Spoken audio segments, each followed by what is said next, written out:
Hi there, welcome to the channel. So today we're going to do a fundamental analysis of Tesla.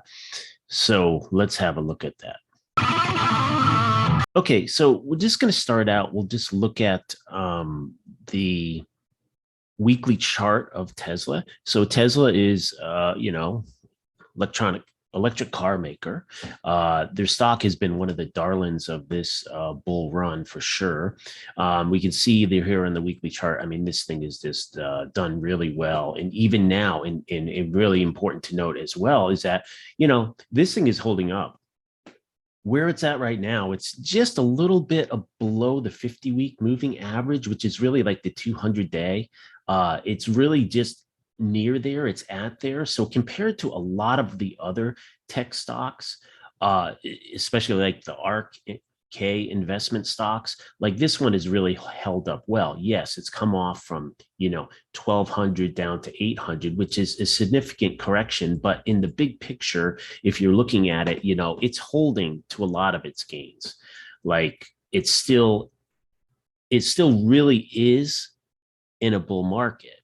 And that's not by percentage loss, et cetera, et cetera. It's by, is it still maintaining a positive uptrend? Is the chart maintaining some kind of a positive uptrend? Is it hanging above important moving averages like the 200-day moving average? Well, it's very close. It's a little bit below that, but it's still hanging in there. So let's have a look and try to figure out, we're just going to do the fundamental analysis and kind of look at it. Let's see what's going on with this thing.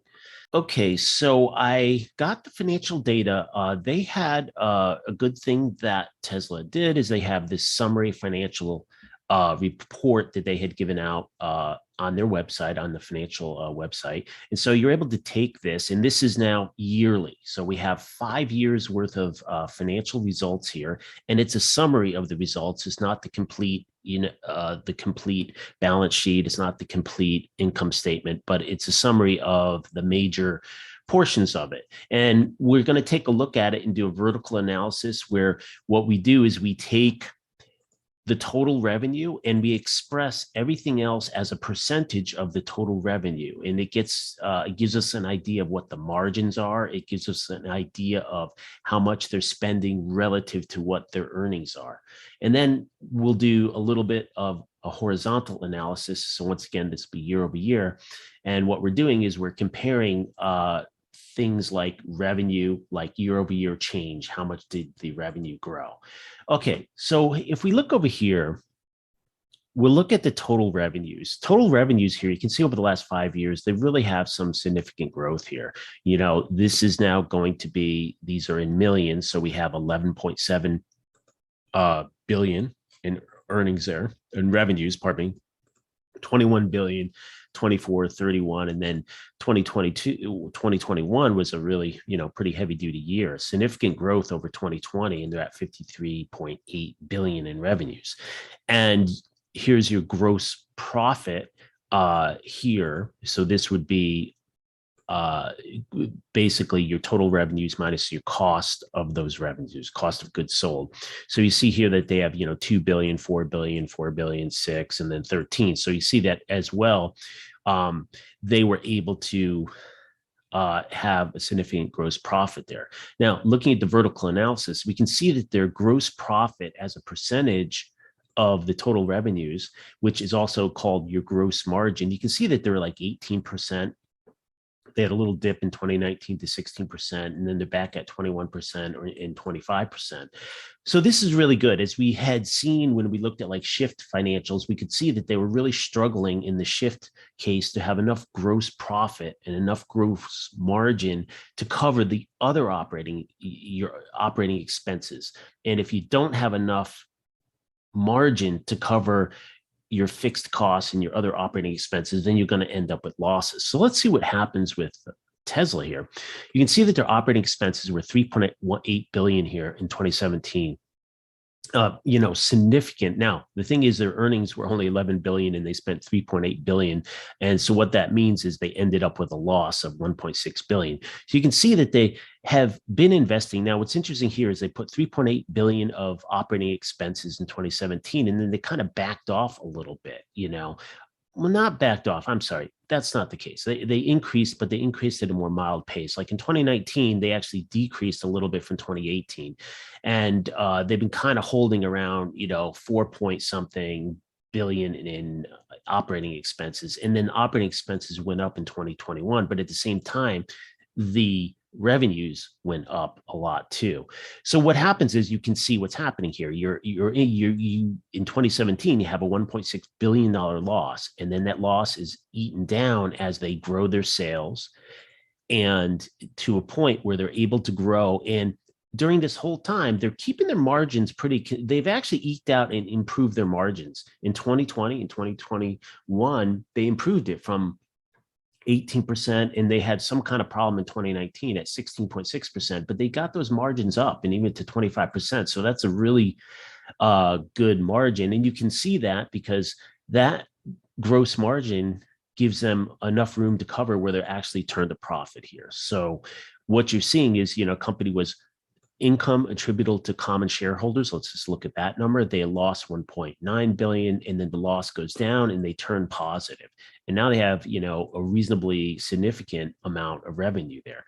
So this would be an example of the kind of thing that you'd be looking for in a startup company, like a company that's a newer. So if you're looking at like a Shift or one of these other companies, a firm or whatever the company is, you're looking at it, this is the kind of thing that you would expect. You are early on, you're investing heavily in the company, and you're investing large sums of money in the company, even though you haven't got the sales yet to support that. So that's the type of thing that you would expect. But at some point, you have to turn the corner. You have to turn the corner and start getting enough sales to cover your operating expenses. But there's something very important here. If you look here back in 2017, 2018, they had a gross profit, a gross margin expressed as a percentage of their total revenue of 18.9%, 18%. So this is a key thing. This has to be big enough number. And you can look at early on, like the analysis of Shift, they didn't have much in the way of gross margin. And it means that because they don't have enough gross margin to start with, it's going to be very difficult to keep the operating expenses low enough so that you can make a profit. And the issue is, if you're looking at a company and they're not able to figure out the gross margin, the gross profit, a way to be profitable, them scaling the business does you no good. In this case, it does Tesla really good. They had 18, 19% gross margin, and they were, they had a problem in 2019. It went down. Okay, fine. They resolved their issues, and then they even are improving that. The trend is up. And that's a good thing because that gives you margin to cover your operating expenses, which then produces profits. So you can see that here. And you can see free cash flow negative as they're investing, and then it goes almost break even, and then actually start, have a positive free cash flow. So that's good. That's a very good thing.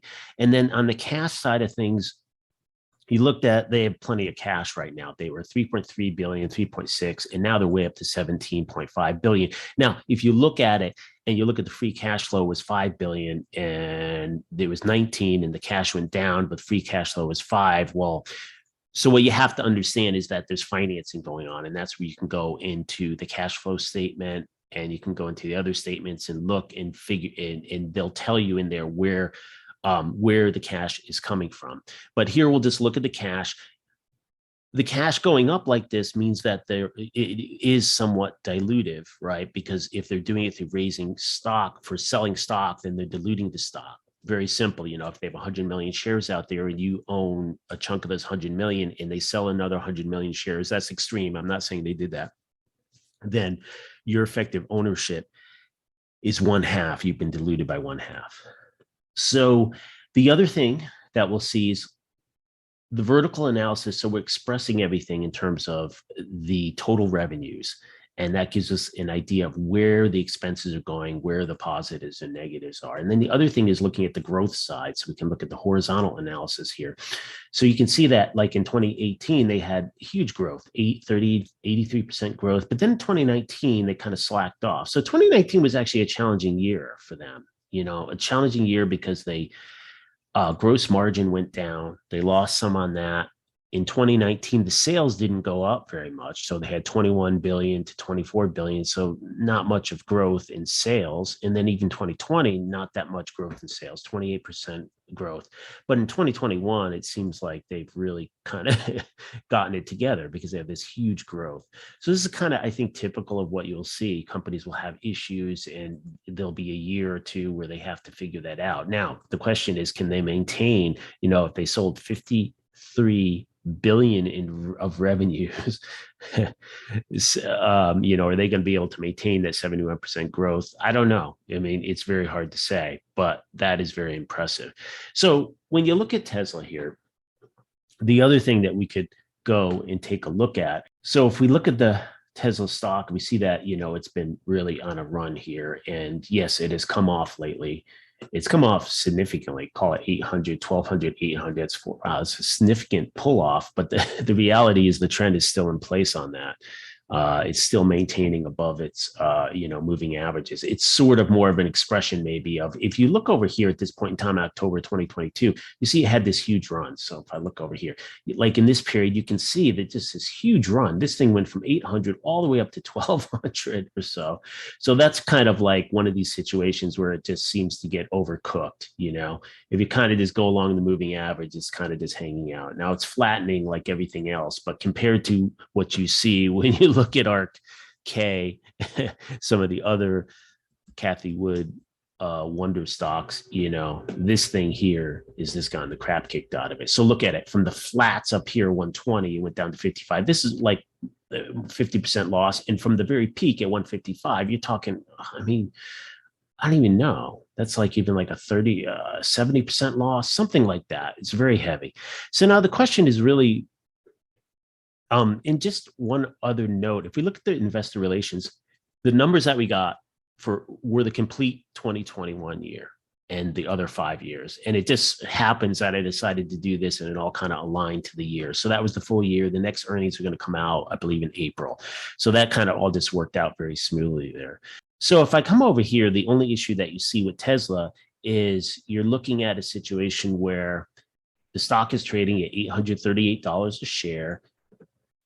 Earnings per share trailing is 490, and that gives you a PE of 162. So it's trading at a high PE, but given the fact that it has the growth that it has, that's why it's trading at that. Okay, so I think that's going to summarize it here. So if we're looking at Tesla fundamentals, you can see that this is, I mean, I've been kind of skeptical on Tesla, but the reality is just looking at the numbers objectively and not looking at the other stuff, it's very impressive. The growth is there. It's real. They have the margins. They have margins to do what they're doing. So it's very impressive. I don't know. Maybe I'll look at buying some of it. Not financial advice. All right. Talk to you later. Bye.